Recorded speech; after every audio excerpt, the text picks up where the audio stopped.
Dans cette première partie, nous verrons comment la Palestine est née. La Palestine a longtemps été une terre de conquête et cette terre a porté différentes appellations. En tenant compte des contextes historiques et religieux, nous allons vous parler en résumé des différentes appellations que l'on a données à cette terre et comment on est arrivé à ce nom la Palestine.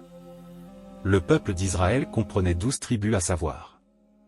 La tribu de Ruben, la tribu de Siméon, la tribu de Lévi, la tribu de Juda, la tribu d'Issachar, la tribu de Zabulon, la tribu de Dan, la tribu de Nephtali, la tribu de Gad, la tribu d'Asher, la tribu de Joseph et la tribu de Benjamin. Un homme du nom de Moïse fut envoyé par Dieu pour emmener le peuple d'Israël hors d'Égypte. Mais c'est un autre du nom de Josué qui va emmener ce peuple jusqu'à la terre que Dieu avait promis au peuple d'Israël. Et cette terre portait le nom de Canaan. Au XIe siècle avant Jésus-Christ, David de la tribu de Juda fut couronné et fut reconnu comme roi par tous les tribus d'Israël. Ensuite le roi David va conquérir Jérusalem et Jérusalem devint la capitale politique et religieuse. Alors David voulut construire un temple pour Dieu.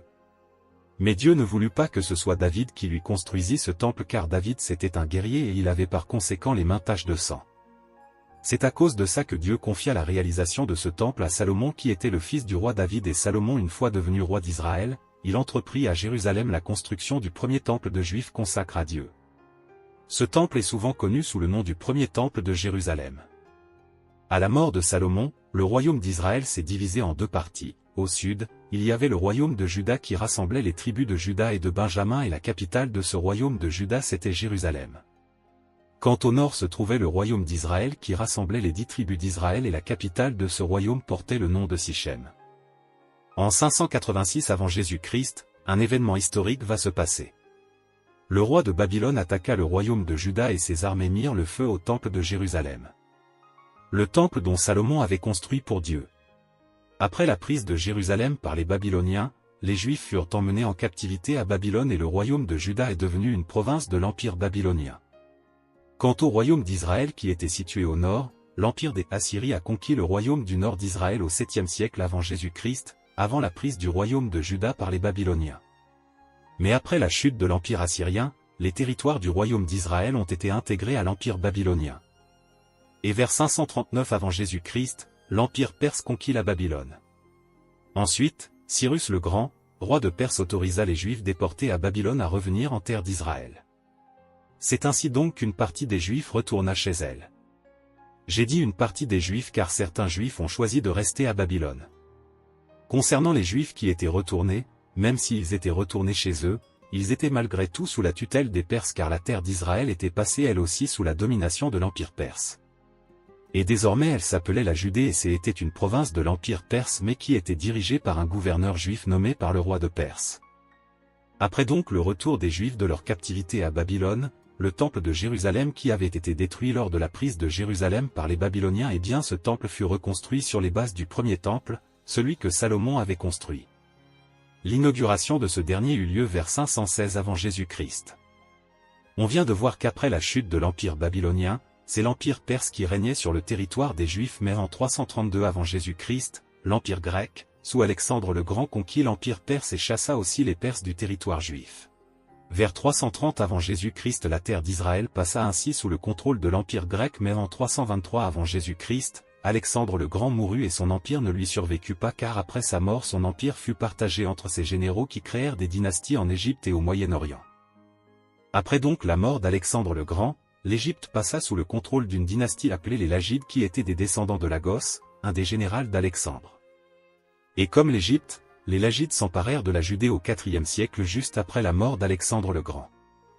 Mais un autre homme du nom de Séleucos qui était lui aussi un des généraux d'Alexandre le Grand avait lui aussi fondé une dynastie après la mort d'Alexandre.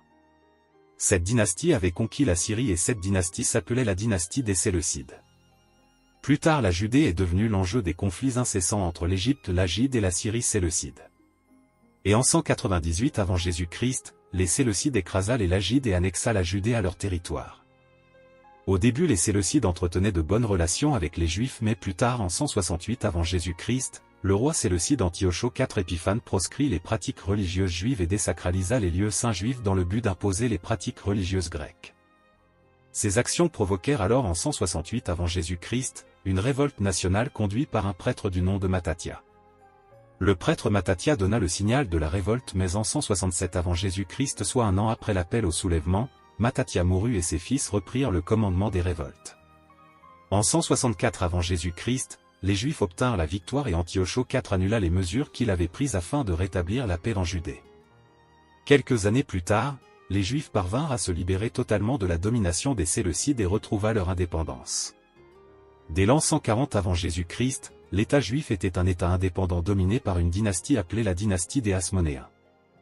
Ce qui s'est passé après c'est qu'en 63 avant Jésus-Christ, les Romains ont pris le contrôle de la région et s'empara de Jérusalem. La prise de Jérusalem par les Romains marqua la fin de l'indépendance juive gagnée un siècle plus tôt sur les Séleucides. Lorsque la terre d'Israël fut conquise par l'Empire romain, elle devint un protectorat et elle devait payer un impôt à l'Empire romain.